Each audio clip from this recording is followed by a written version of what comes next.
Ifrat itu adalah artinya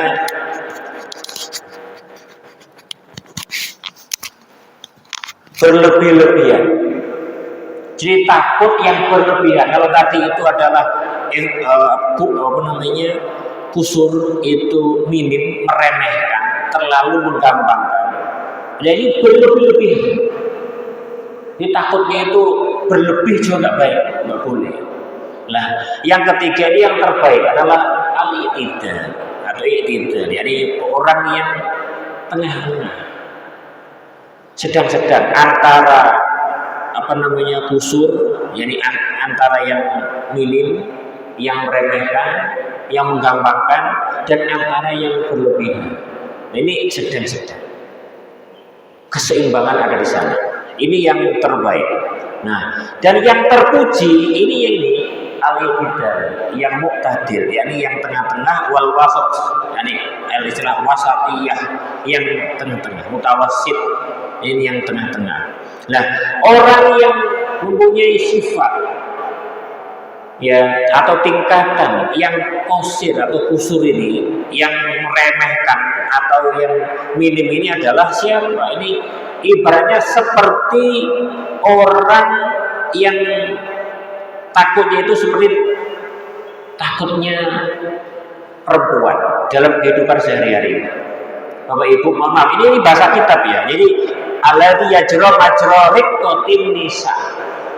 Jadi orang yang takutnya itu seperti rasa takutnya perempuan dalam kehidupan nyata. Realitas namanya wanita, perempuan itu biasanya gampangan wedi, gampangan kaget. Kan begitu. Ketika lihat ular, kan begitu ular itu langsung menjerit, takut, kan begitu. Itu takutnya. Coba ditempelin ke kulitnya, ke bajunya, ular kecil, masih jingkrak-jingkrak, jerit-jerit. Meskipun saya yakin ada yang tidak, tetapi mayoritas umumnya seperti itu. Nah, kaget, jerit-jerit, itu takut. Nah, juga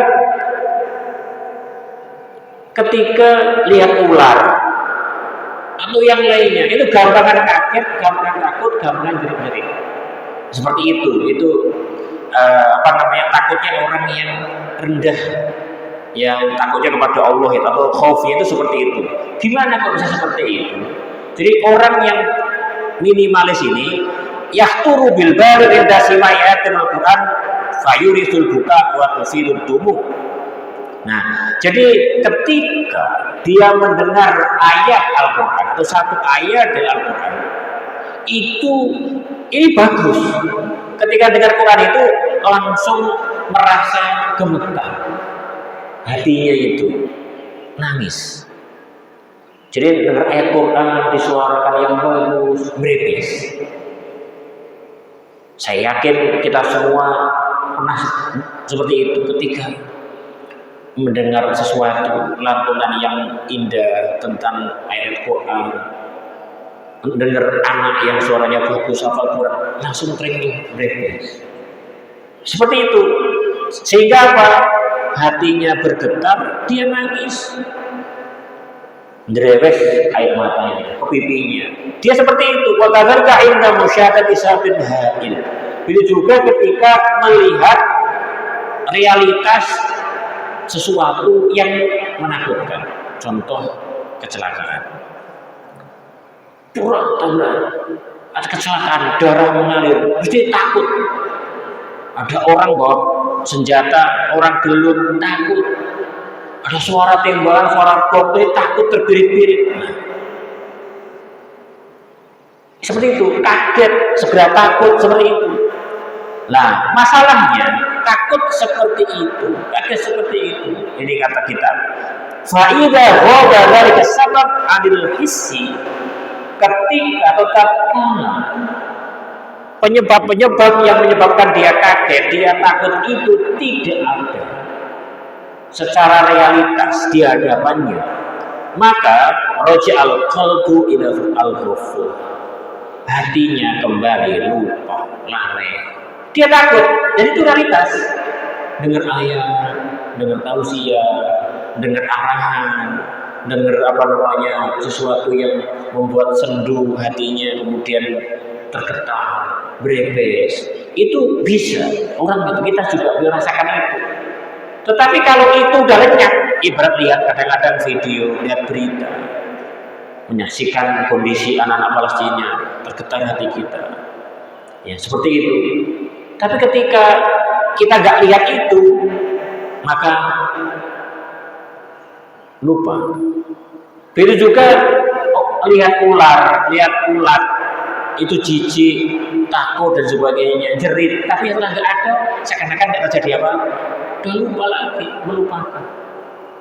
Nah, takut yang seperti ini adalah fahada khaufun qasirun qalilul jadwa dhaifun nafs. Ini takut yang minimalis, yang sangat kurang, yang sedikit manfaatnya, yang sedikit pengaruhnya, yang lemah gitu, memberi dampak kepada orang. Meskipun ada, lumayan karena dia tergetar, tetapi ini kurang. Dan ini disebut khauf juga. Ini disebut khauf juga, tapi paling rendah. Nah, bahwa kalau qalbi ad-dhaif alladhi tudrabu bi dabatan qawiyatan la yu'limuha ala man barrahan fala yasuqu il maqsud wa la yusrifu riyadataha. Ini. Jadi ini seperti pecut cemeti atau batang yang sangat lembek, sangat kecil. Ibarat ada gajah, ada sapi besar, ada kuda besar, itu mau digiring ya digiring ke tempat gembalaan atau suatu tempat. Nah, untuk pecut ini kecil sekali, mungkin lidi. Nah, kemudian disabet-sabetkan begini untuk menggiring unta atau kuda atau sapi, kerbau ke tujuan yang dimaksud, ya nggak gerakkan apa. Kenapa? Tidak takut itu. Hewan itu tidak menyakitkan, tidak membuat dia taat, ya, karena pecutannya itu mungkin tidak terasa, sehingga tidak akan sampai tujuan. Nah, takut yang seperti itu tidak mampu memecut orang itu untuk bergerak lebih dengan rasa takutnya untuk sampai ke tujuan yang Allah kehendaki dengan takutnya itu. Meskipun itu ada takut. Wa khaufun nas, ini adalah takutnya mayoritas orang. Ini mayoritas orang takutnya masih selevel ini. Ini kata penulis kita. Illal ulama, kecuali para ulama al-arifin yang betul-betul mengenal Allah Subhanahu wa taala.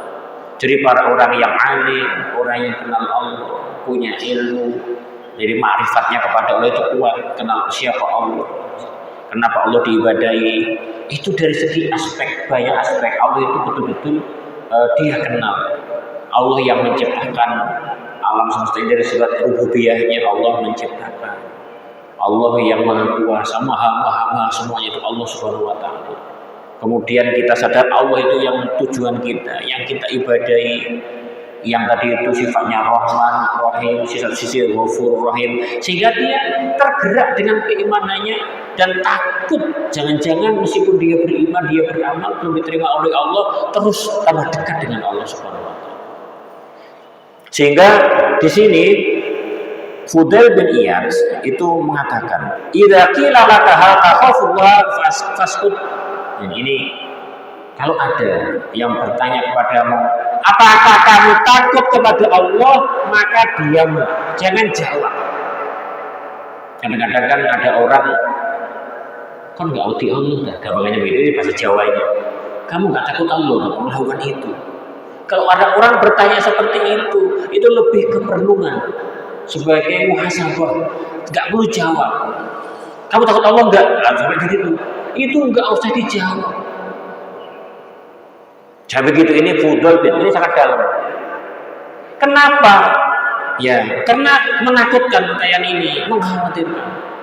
Kalau kita jawab atau kalau kamu jawab ingkutalah, kamu jawab tidak, artinya saya tidak takut kepada Allah. Kafar, kamu kafir, kufur saat itu juga. Kenapa? Karena menyatakan diri saya tidak takut kepada Allah, kepada Zat yang menciptakan ini. Padahal khauf ini harus dimiliki oleh seorang hamba yang beriman. Dalam hatinya dia mengatakan saya tidak takut kepada Allah, itu meremehkan sekali. Berarti kamu telah kafir, itu kata Fudail bin Iyad. Maka dimu. Nah kalau kamu katakan wa itu tanaan, iya, saya sangat takut kepada Allah, itu sangat mudah diucapkan. Takut ya takut dong, gitu. Takut ular ya takut dong. Takut ular ya serapun takut dong, kan begitu. Tapi kalau nggak ada, berlenggang pun kan begitu, seakan-akan seperti itu, nggak apa-apa, santai saja. Nah, nggak ada yang ditakuti, ibaratnya seperti itu. Nah, kadzabta, kalau kamu jawab iya, kadzabta, kamu dusta. Faktanya apa? Banyak dalam kehidupan kita, mayoritas kehidupan itu tidak membuktikan itu. Sehingga wa asyara bi ilal khaufi alladhi huwa yaquful jawariha 'anil ma'asi wa yuqayyiduha bit-ta'ah. Nah, khauf di sini penulis itu Fudail bin Iyad itu memberi isyarat kepada khauf yang sungguhnya apa? Khauf itu adalah nampak pada diri seorang itu adalah ketika mampu yaquful jawarih. Orang itu mampu menahan anggota tubuhnya untuk apa? Anil ma'asi, untuk berbuat maksiat. Jadi dia itu mampu menahan dirinya, menahan anggota tubuhnya. Anggota tubuh itu yang lahir, ya, maupun yang batin, pikirannya, perasaannya. Nah ini hatinya dari maksiat kepada Allah. Orang yang pikirannya ngeres, pikirannya jahat, suudzon, itu kan maksiat. Hasud, iri, dengki, itu maksiat. Dan dia mampu menahannya. Wa yuqayyidu bit-ta'at, kemudian mengikat ya dirinya untuk senantiasa taat kepada Allah Subhanahu wa taala. Itu maksudnya adalah takutnya para ulama al-arifin. Wakila, dan juga dikatakan maksud dari khauf itu adalah laisal khaif man yabki wa yamsahu ainaihi bal man yatruku ma yukhafu an yu'aqabu alaihi. Ada yang mengungkapkan maksud dari khauf yang termasuk khaufnya para ulama arifin itu adalah bukan orang yang takut bukanlah orang yang takut itu orang yang menangis terseduh-sedang wayam samu ainahu, kemudian mengusap kedua matanya. Balman, tetapi orang takut itu orang yang yatruku mayu khaufu an yu'aqabalai. Jadi orang siapa saja yang mampu meninggalkan apa-apa yang dia sangat khawatir akan ditimpakan azab gara-gara sesuatu itu ketika dilakukan. Atau ditinggalkan. Jadi sesuatu itu kalau dilakukan atau ditinggalkan menyebabkan dia disiksa, diazab. Sholat itu wajib. Dia takut sekali kalau meninggalkannya, maka dia melakukan. Yang haram-haram itu wajib ditinggalkan, tidak boleh lakukan, maka dia berusaha sekuat tenaga untuk meninggalkannya. Karena apa? Takut disiksa kalau melakukannya. Maka di sini derajat wajib dengan melakukan itu berbanding lurus dengan derajat haram yang harus ditinggalkan pahalanya. Jadi Bapak Ibu, kita dapat pahala, kulakan pahala. Sebagaimana kita juga kulakan naudzubillah peluang disiksa. Itu sama antara kita melakukan sama meninggalkan. Kalau yang wajib-wajib kita lakukan, maka peluangnya dapat pahala. Tapi kalau tinggalkan, peluangnya dapat siksa. Sama yang haram-haram, kalau dilakukan dapat siksa, dapat azab. Kalau ditinggalkan juga dapat pahala. Jadi penting. Ini bukan melakukan. Jadi jangan sampai ada pikiran, ada ucapan STMJ itu sholat terus maksiat jalan, rajin ibadah tapi maksiat jalan terus, itu juga khaufnya rendah. Nih. Nah, waqala ba'du, dan sebagian yang lainnya mengatakan man khaufa syai'an haraba minhu, orang yang takut akan sesuatu atau kepada sesuatu, orang itu pasti lari darinya, menjauh. Ini logikanya. Logika umumnya begitu.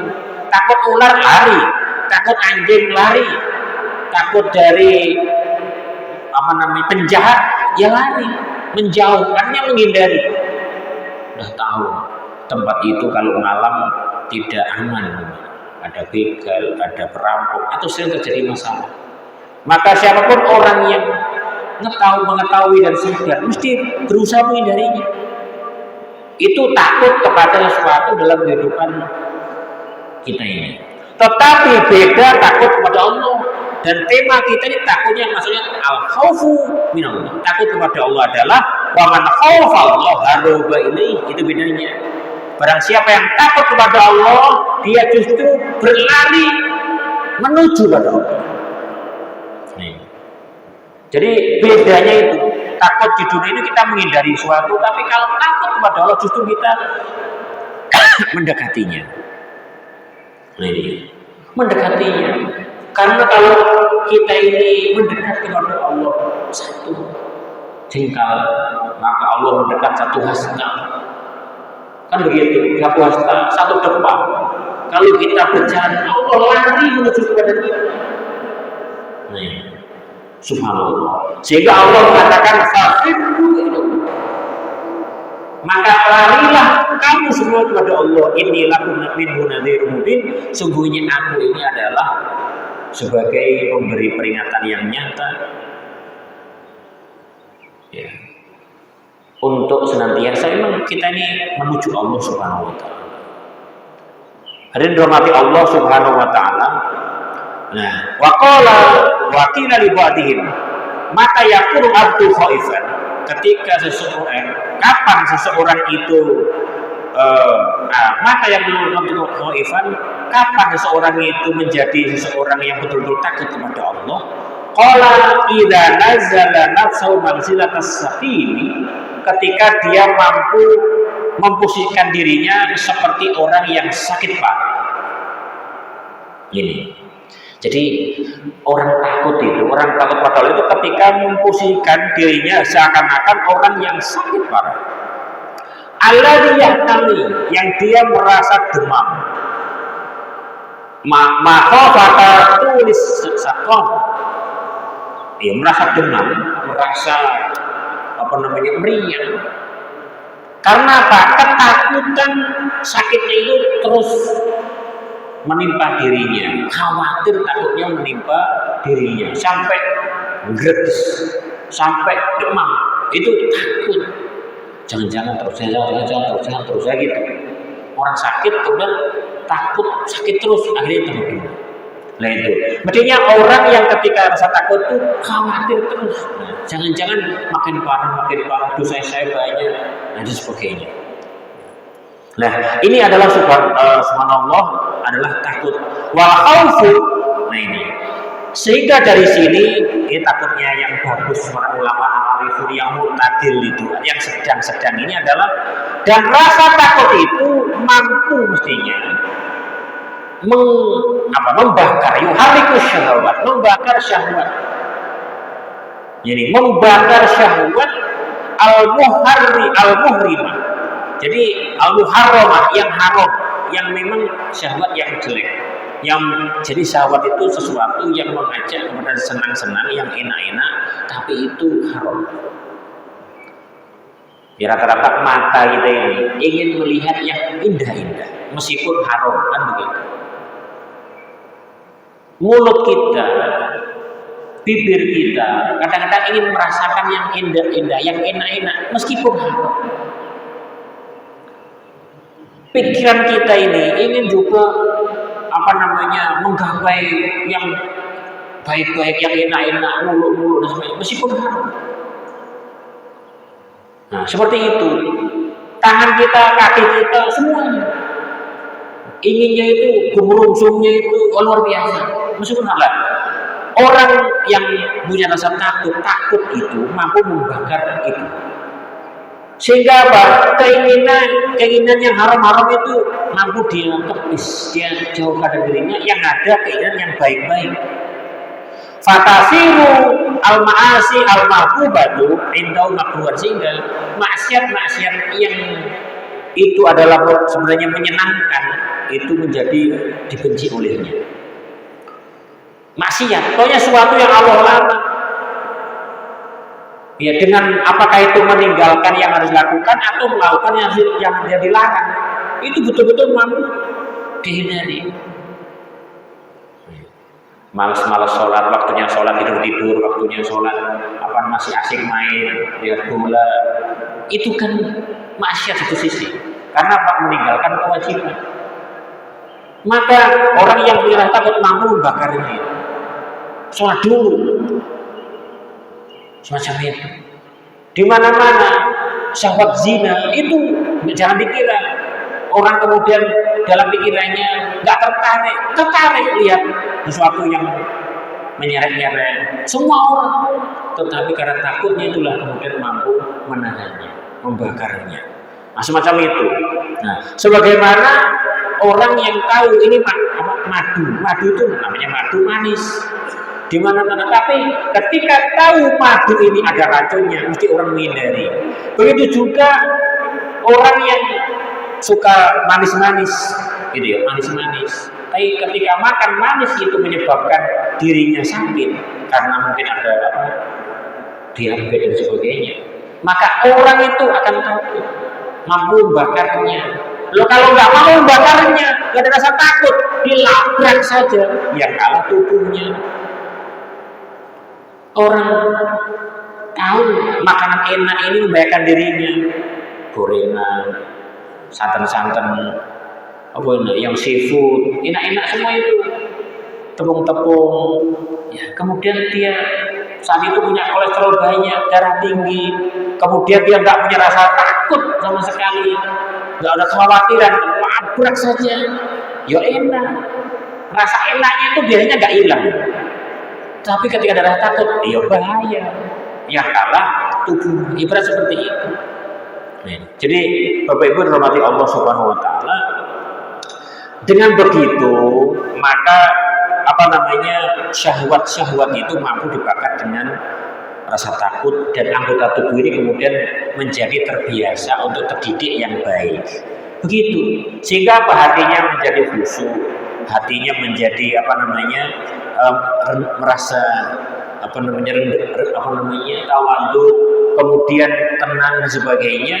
Sehingga efeknya orang yang khauf itu karena tawadhu, hatinya tenang, takut pada Allah, khusyuk, maka dia terjauhkan saat yang sama dari rasa sombong, rasa dengki, rasa iri, karena itu dilarang semua. Dan itu adalah maksiat. Orang akan tenang hidupnya itu. Nah ini, kenapa? Dia lebih condong dalam kehidupannya itu takut, jangan-jangan. Nah ini.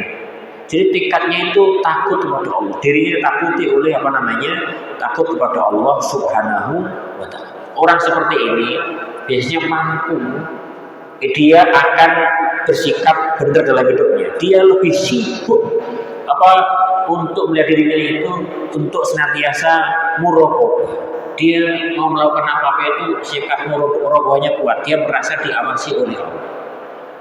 Dia mudah untuk muhasabah, introspeksi dirinya. Dia akan mudah untuk mujahadah, bersungguh-sungguh untuk mengalahkan nafsunya, syahwatnya, dan bersungguh-sungguh untuk beribadah kepada Allah. Nah, juga seperti itu. Dia juga takut dengan setiap detik nafasnya itu. Jangan-jangan nafasnya ini nafas-nafas terakhir. Nafas saya ini nafas-nafas yang terakhir dan sebagainya. Jika dia dirinya betul-betul terbayang dalam dunia itu adalah sesuatu, jangan-jangan itu khauf. Jangan-jangan besok saya mandi. Jangan-jangan ini nafas terakhir.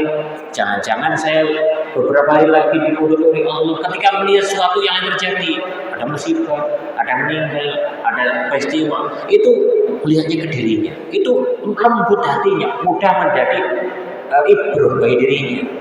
Nah ini orang yang diliputi dirinya adalah rasa khauf. Ini. Nah kemudian yang effort itu yang effort berlebihan itu nggak boleh juga. Berlebihan. Kenapa? Dia itu berlebihan melebihi batas yang seimbang. Sehingga apa? Dia putus asa. Dalam hidup orang ini orang putus asa. Saking takutnya kepada Allah, dia putus asa. Kenapa? Dia itu sampai nggak mau beramal. Ini tercela. Kenapa? Misalnya gini, ya Allah, dia merasa dosaku banyak, aibku banyak, maksiatku banyak. Saya ini udah di mata masyarakat rendah, dipandang remeh.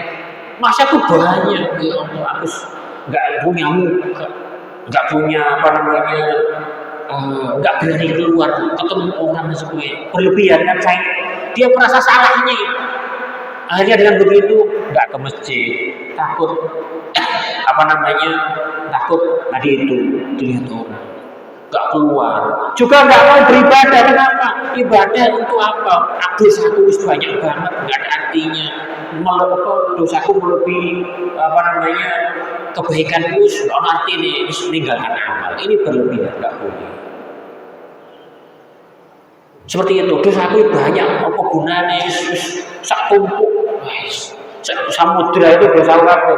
Tidak, Allah itu Ghafur Rahim, kan gitu, Rahman Rahim. Ini yang takut yang berlebihan. Bapak Ibu dirahmati Allah Subhanahu Wa Taala, ini adalah khauf, dan khauf itu banyak keutamaan.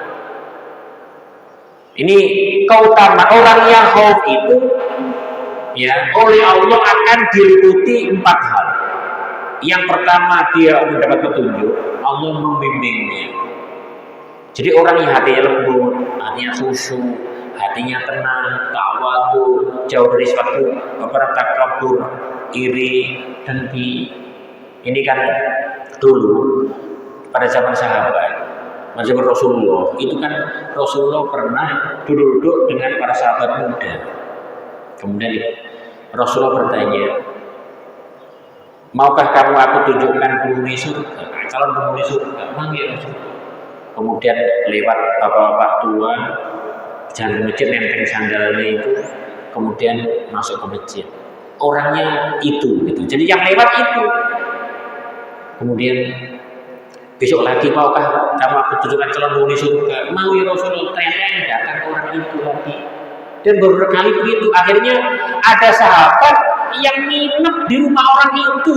Saking penasarannya ini sahabat muda, ingin tahu amalan bapak ini apa. Kemudian nginep 1, 2, 3 hari di rumah orang itu dengan berbagai alasan. Dia ngomong ada masalah keluarga, saya nggak punya tempat, ingin tidur di rumah jenengan, nginep beberapa hari, diizinkan. Dan ketika nginep, saya bangun malam, sahabat muda itu sholat lain, bapak itu masih tidur sampai subuh. Hari kedua bapak itu masih tidur, nggak sholat tahajud, dan terus begitu. Akhirnya sahabat muda tadi itu batin. Nah kok gini ya, begitu kabarnya. Katanya kamu surga, ya kok begitu bro? Akhirnya tanya, wahai bapak, sesungguhnya saya tidur di jenengan ini ingin tahu bapak itu apa saja amalannya, sehingga Rasulullah mengatakan bapak ini calon penghuni surga. Jawabannya, yang ya seperti yang kamu lihat. Waktu biasa saja saya lihat waktu subuh ya ke masjid, setiap malam kan dia di rumahnya. Ya, seperti kalian lihat waktu tidur, waktu sholat subuh. Lah, dia tanya dia kali, apa kamu pakai seperti yang kamu lihat? Akhirnya bapak itu jawabannya sama kayak dia kali. Sahabat itu melengos itu langsung balik kurmunoai, kamunya begitu. Hanya gitu saja. Akhirnya bapak itu dipanggil, nak sini. Bapak itu ngomong, sesungguhnya dalam hatiku tidak ada rasa iri, rasa dengki, rasa marah kepada orang mukmin. Masya Allah. Itu Apa kata sahabat tadi? Ini yang Bapak sudah mampu lakukan, sementara saya belum. Meskipun sholat lainnya bagus, mungkin puasanya bagus, tetapi masih ngamuk-ngamuk, marah, iri, dengki, dan lain. Itu sahabat ini saya mengatakan saya belum mampu, Bapak. Ini juga yang dikatakan Dokter Agus, dokter Surabaya kan pernah viral videonya ini ya kan. Kalau ingin bahagia, jauh dari sakit, nggak ada problem, jangan punya rasa iri, dengki, marah, kan gitu ya. Ikhlaskan semuanya. Seperti ini orang yang takut pada Allah. Hatinya nggak ada iri, dengki, nggak ada penyakit hatinya itu. Jadi orang hidupnya bahagia, nggak ada ngenesnya, nggak ada sakitnya. Lah Allah meridhoi itu, jadi memberi hudan petunjuk, rahmah sayang al ilm, jadi ilmu waridwan dari ridho dari Allah Subhanahu. Jadi orang yang takut itu adalah orang yang petunjuk, sayang Allah, ilmu dari Allah, atau senantiasa dipantu oleh Allah, waridwan, diberi ilmu, ma'rifat, ya, dan ridho Allah. Ini ada ayatnya, banyak itu. Jadi ayatnya ada semua, ini saya singkat ya. Ada Al-A'raf 154, kemudian Fatir yakni 20, kemudian Al-Bayyinah ayat 6 dan sebagainya. Nah, radhiyallahu anhu wa radu an dzalika liman khasyiya rabbah. Jadi Allah meridhoi mereka kepada Allah dan mereka ridho kepada Allah. Kok bisa? Karena mereka takut kepada Allah. Kemudian yang berikutnya adalah kemudian Allah menyatakan orang yang takut itu dia akan menjadi penghuni surga. Jadi orang yang takut di dunia itu akan menjadi penghuni surga. Allah berfirman, la balagha mutarabba dan yatasa'al. Nanti di akhirat di surat Al-Atur ayat 25 28. Jadi penghuni surga itu saling bertemu, saling beradu kepada nanti di surga. Ya, saling bertanya kabarnya apa Cak? Mungkin begitu. Oh Bapak, gimana kabarnya? Oh sampean Mas ya, kayak gimana kabarnya? Kenal juga, ketemu. Oh pernah ketemu di Masjid Al-Ima, Bapak Al-Ima, pernah bekerja bareng, pernah di komplek bareng dan sebagainya. Itu saling bertanya nanti. Nah, kalau inakuna qablu fi ahlina musyfiqin, mereka berkata, sesungguhnya kami dulu di dunia ketika bersama keluarga kami kunna musyfiqin, jadi kami ini senantiasa takut kepada Allah, takut untuk bermaksiat kepada Allah, dan kemudian kami fokus untuk taat kepada Allah. Ini Nah, faman Allah alaina wa waqana adzabas samum, Allah memberi karunia kepada kami dan melindungi kami dari siksa neraka. Inna kunna min qablu nad'uhu innahu huwal barrur rahim. Dan sesungguhnya kami sebelumnya berdoa kepada Allah, meminta kepada Allah, dan sesungguhnya Allah itu Maha pemberi karunia kebaikan dan Maha penyayang. Ini karena takut kepada Allah. Kemudian juga Allah akan memberi ampunan dan pahala yang besar kepada orang yang takut kepada Allah. Allah berfirman dalam Al-Mulk ayat 13 yang nanti dibaca oleh Imam, innal ladzina yamshuna bil ghaibi lahum maghfiratun wa ajrun kabir. Sesungguhnya orang-orang yang takut kepada Allah mereka ya dengan yang gaib yang enggak nampak.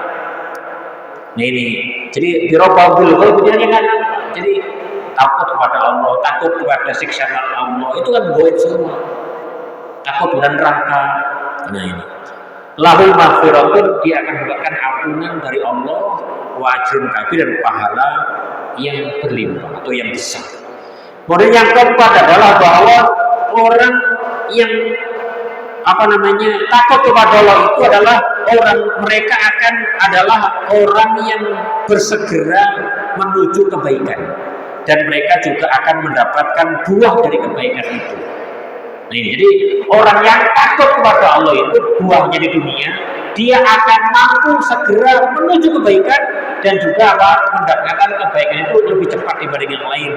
Ulaika yusari'una fil khairat wa hum laha sabiqun. Mereka itulah orang yang mampu bersegera melakukan kebaikan, menuju kebaikan dan mendapatkan buahnya. Ini saya baca satu lagi. Jadi orang yang seperti itu ya. Jadi Masya Allah akan dimudahkan oleh Allah Subhanahu wa Ta'ala. Mungkin itu yang kita baca pada kesempatan hari ini. Semoga Allah senantiasa memudahkan ya diri kita ini untuk senantiasa merasa takut kepada Allah Subhanahu wa taala. Kali ini adalah keuntungan yang besar untuk kita. Rasa menyepelekan sembrono itu sangat berbahaya. Mungkin itu yang saya sampaikan. Semoga Allah ridho kepada kita semuanya. Pada kesempatan yang lain, ini masih belum selesai. Mungkin nanti ada contoh-contoh dari para sahabat, Abu Bakar, Umar, Utsman, Ali, itu seperti apa takutnya. Misalnya menurut kita malu gitu ya, malu karena mereka dijamin surga, sahabat-sahabat terbaik Rasulullah. Kenapa kok jadi khalifah pertama? Karena kelebihannya. Ya, semoga kita bisa menirunya, memperolehnya dalam mengalami kehidupan sehingga mudah untuk saya dekat kepada Allah Subhanahu wa taala, menuju Allah Subhanahu wa taala. Assalamualaikum warahmatullahi wabarakatuh.